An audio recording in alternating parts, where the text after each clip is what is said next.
आजच्या या गडचिरोली चिमूर या लोकसभेच्या प्रचारानिमित्ताने इथे उपस्थित असलेले आमचे लाडके उपमुख्यमंत्री आदरणीय देवेंद्रजी फडणवीस साहेब, गृहमंत्री महाराष्ट्र राज्य, या राज्याचे प्रदेश अध्यक्ष भाजपा बावनकुळे साहेब, आपले लोकप्रिय उमेदवार दोनदा खासदार झालेले पुन्हा तिसऱ्यांदा होणार आहेत ते आपले अशोकजी नेते साहेब,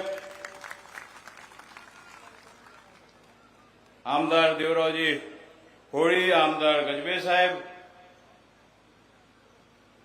माजी राज्यमंत्री राजे अमरीशराव आत्राम,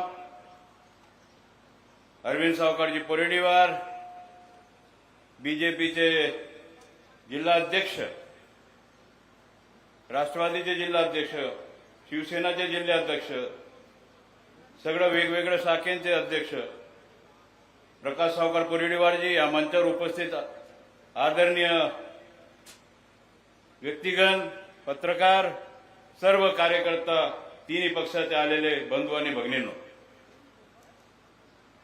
आज आपला जे रॅली निघाला हा विजयचा रॅली होता. महत्वाचं म्हणजे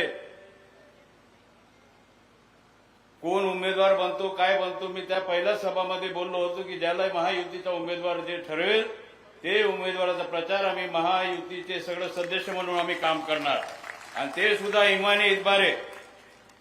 आता दोन राजे तुमच्याकडे आले, जुने आणि नवीन, माजी राज्यमंत्री आणि आजचा मंत्री, तर हे दोन ताकद मिळाल्यानंतर आणखीन काय पाहिजे.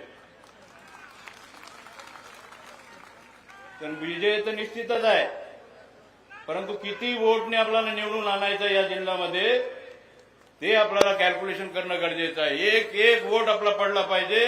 अशोकजी नेतेला आपल्याला बहुमताने निवडून आणायचं जबाबदारी हा तुमचा आमचा सगळ्यांचा आहे.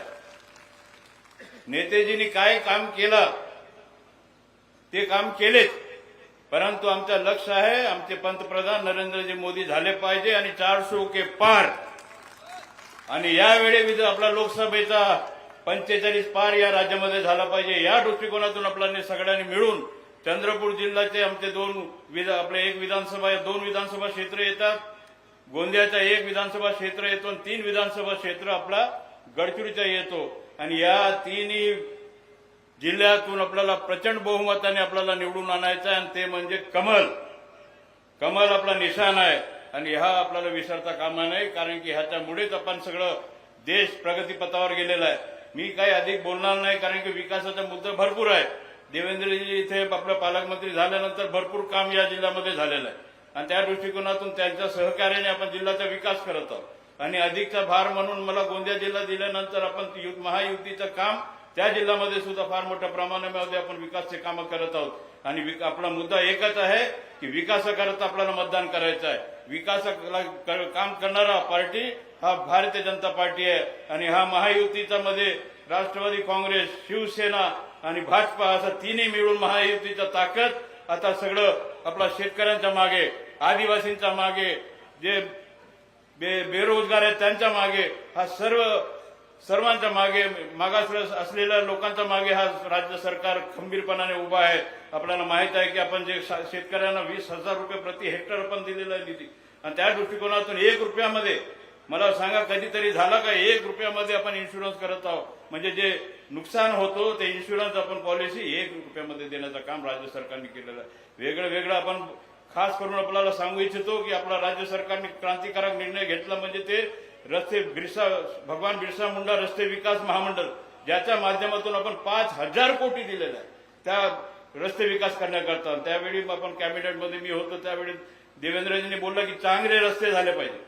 इतका पैसा जेव्हा आपण तरतूद करत आहोत, हे रस्ते चांगले झाले पाहिजे. या गडचिरोली जिल्ह्याचा असेल, आदिवासी जे जिल्हे आहेत त्याच्यामध्ये हा निधी खर्च जेव्हा करत असताना त्याच्यामध्ये नो कॉम्प्रोमाइज, प्रत्येक क्षेत्रामध्ये कॉम्प्रोमाइज झाला असेल, परंतु या पैशाचा आपण कॉम्प्रोमाइज नाही झाला पाहिजे, चांगले रस्ते झाले पाहिजे, या दृष्टिकोनातून सुद्धा आपण कारवाई केलेलं आहे. तर हे सगळं सरकार तुमचं आमच्या गरिबांचं सरकार आहे आणि हा सरकार पुन्हा आपल्याला दिल्लीचं आपल्याला लक्ष आहे आणि दिल्लीच्या गादीवर मोदीजी बसलेच पाहिजे या दृष्टिकोनातून आपल्याला काम करायचं आहे आणि हा सर्व करत असताना आम्ही सगळे तुमच्या सोबत आहोत आणि तुम्ही सगळे मतदानाच्या दृष्टीने मतदान करत असताना एकच बटन आपल्याला दाबायचं आहे ते बटन म्हणजे अशोकजी नेते त्यांच्या समोर कमल आहे कमलचं बटन दाबून लाखो वोटनी समजा 8 लाख वोट झाले तर आम्हाला कमीत कमी 7.5 लाख नेतेजींना भेटला पाहिजे या दृष्टिकोनातून तुम्हाला आम्हा सर्व लोकांना काम करावं लागेल इतकंच मी आपल्याकडून